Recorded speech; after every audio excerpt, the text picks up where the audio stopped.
And I want to start by thanking President Macron for hosting the event and, of course, for the lovely dinner last night. During the dinner, President Macron looked at me and asked if I would like to speak, and I said, Mr. President, I'm here for the good company and free wine, but I have to earn my keep today.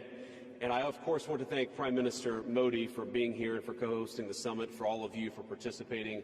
And I'm not here this morning to talk about AI safety, which was the title of the conference a couple of years ago. I'm here to talk about AI opportunity. When conferences like this convene to discuss a cutting-edge technology, oftentimes I think our response is to be too self-conscious, too risk-averse. But never have I encountered a breakthrough in tech that so clearly calls us to do precisely the opposite. Now, our administration, the Trump administration, believes that AI will have countless revolutionary applications in economic innovation, job creation, national security, healthcare, free expression, and beyond.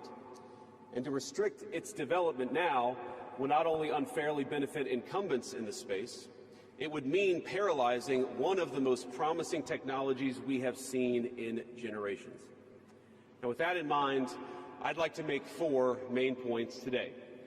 Number 1, this administration will ensure that American AI technology continues to be the gold standard worldwide, and we are the partner of choice for others, foreign countries, and certainly businesses as they expand their own use of AI.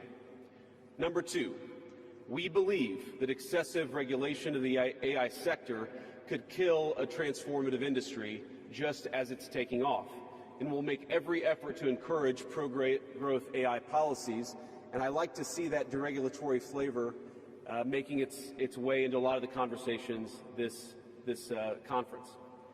Number 3, we feel very strongly that AI must remain free from ideological bias, and that American AI will not be co-opted into a tool for authoritarian censorship. And finally, number 4, the Trump administration will maintain a pro-worker growth path for AI, so it can be a potent tool for job creation in the United States. And I appreciate Prime Minister Modi's point. AI, I really believe, will facilitate and make people more productive. It is not going to replace human beings. It will never replace human beings. And I think too many of the leaders in the AI industry, when they talk about this fear of replacing workers, I think they really miss the point. AI, we believe, is going to make us more productive, more prosperous, and more free. The United States of America is the leader in AI, and our administration plans to keep it that way. The U.S. possesses all components across the full AI stack, including advanced semiconductor design, frontier algorithms, and, of course, transformational applications. Now, the computing power this stack requires is integral to advancing AI technology. And to safeguard America's advantage, the Trump administration will ensure that the most powerful AI systems are built in the U.S. with American-designed and manufactured chips. Now, just because we're the leader doesn't mean we want to or need to go it alone, of course. And let me be emphatic about this point. America wants to partner with all of you. And we want to embark on the AI revolution before us with a spirit of openness and collaboration. But to create that kind of trust, we need international regulatory regimes that fosters the creation of AI technology rather than strangles it. And we need our European friends in particular to look to this new frontier with optimism rather than trepidation. Now, the development of cutting-edge AI in the U.S. is no accident. By preserving an open regulatory environment, we've encouraged American innovators to experiment and to make unparalleled R&D investments. Of the $700 billion, give or take, that's estimated to be spent on AI in 2028, over half of it will likely be invested in the United States of America. Now, this administration will not be the one to snuff out the startups and the grad students producing some of the most groundbreaking applications of artificial intelligence. Instead, our laws will keep big tech, little tech, and all other developers on a level playing field. Now, with the President's recent executive order on AI, we're developing an AI action plan that avoids an overly precautionary regulatory regime while ensuring that all Americans benefit from the technology and its transformative potential. Now, we invite your countries to work with us and to follow that model if it makes sense for your nations. However, the Trump administration is troubled by reports that some foreign governments are considering tightening the screws on U.S. tech companies with international footprints. Now, America cannot and will not accept that, and we think it's a terrible mistake, not just for the United States of America, but for your own countries.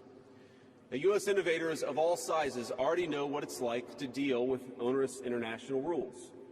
Many of our most productive tech companies are forced to deal with the EU's Digital Services Act and the massive regulations it created about taking down content and policing so-called misinformation. And of course, we want to ensure the internet is a safe place, but it is one thing to prevent a predator from preying on a child on the internet, and it is something quite different to prevent a grown man or woman from accessing an opinion that the government thinks is misinformation.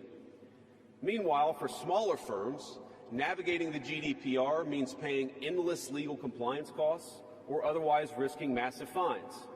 Now, for some, the easiest way to avoid the dilemma has been to simply block EU users in the first place. Is this really the future that we want? Ladies and gentlemen, I think the answer for all of us should be no. Now, there's no issue where we worry about more than regulation when it comes to energy. And again, I appreciated the comments of so many at the conference because they recognize that we stand now at the frontier of an AI industry that is hungry for reliable power and high-quality semiconductors. Yet too many of our friends are deindustrializing on the one hand and chasing reliable power out of their nations and off their grids with the other. The AI future is not going to be won by hand-wringing about safety. It will be won by building, from reliable power plants to the manufacturing facilities that can produce the chips of the future. Now, at a personal level, what excites me most about AI is that it is grounded in the real and the physical economy. The success of the sector isn't just a matter of smart people sitting in front of a computer screen and coding. It depends on those who work with their hands, even as robotics will change our factories. It will certainly make our healthcare providers better at treating diseases, but it will also depend on the data produced by those healthcare providers, by those doctors and nurses. I believe it will help us create and store new modes of power in the future, but right now, AI cannot take off unless the world builds the energy infrastructure to support it.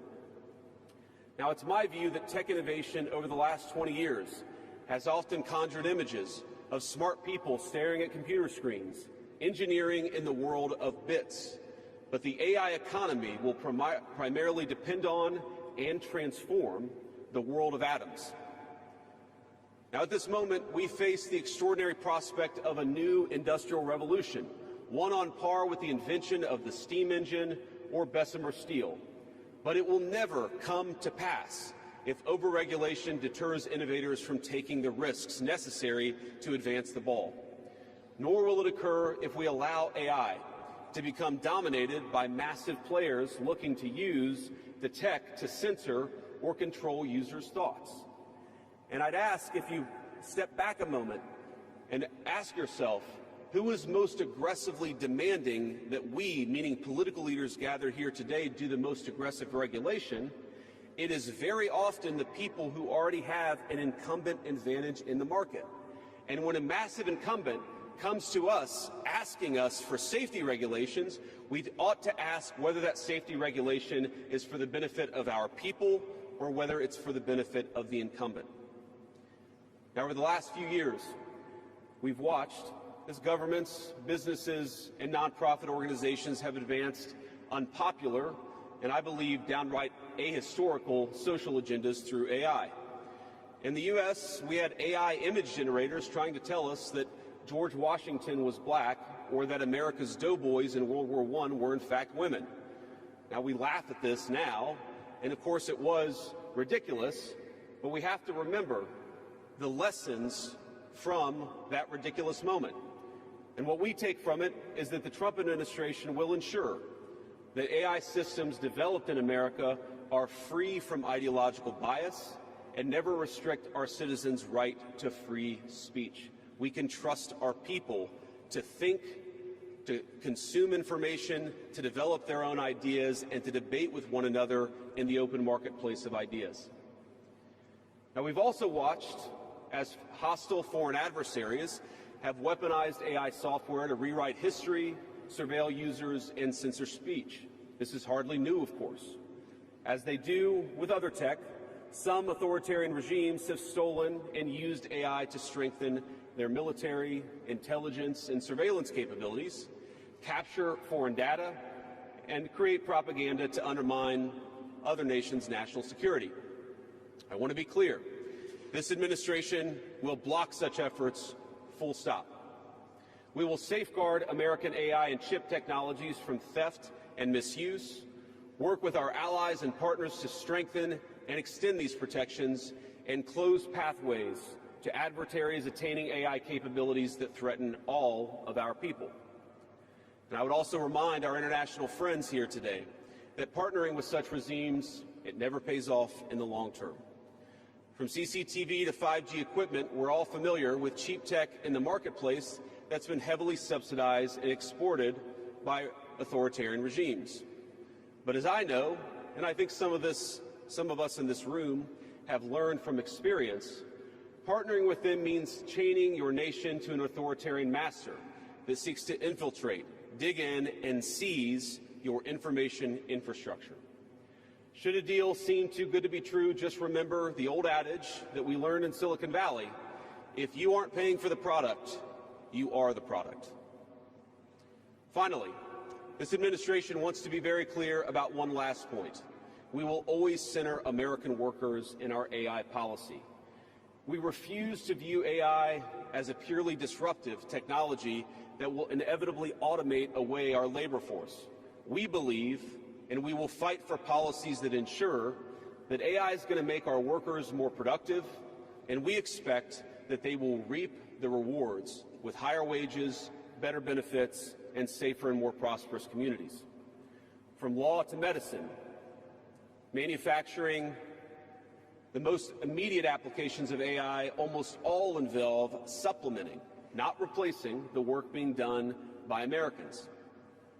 Now, combined with this administration's worker-first approach to immigration, we believe that a U.S. labor force prepared to use AI to its fullest extent will instead attract the attention of businesses that have offshored some of these roles. To accomplish this, the administration will make sure that America has the best trained workforce in the world. Our schools will teach students how to manage, how to supervise, and how to interact with AI-enabled tools as they become more and more a part of our everyday lives. And as AI creates new jobs and industries, our government, businesses, and labor organizations have an obligation to work together to empower the workers, not just of the United States, but all over the country, all over the world. To that end, for all major AI policy decisions coming from the federal government, the Trump administration will guarantee American workers a seat at the table, and we're very proud of that. Now, I've taken up enough of your time, so I'd like to close with just a quick story. This is a beautiful country, President Macron, and I know that you're proud of it and should be. And yesterday, as I was touring Les Invalides with General Gravette with my 3 kids, he was kind enough to show me the sword that belonged to America's dearest international friend from our own revolution, of course, the Marquis de Lafayette. He let me hold the sword, but of course he made me put on the white gloves beforehand.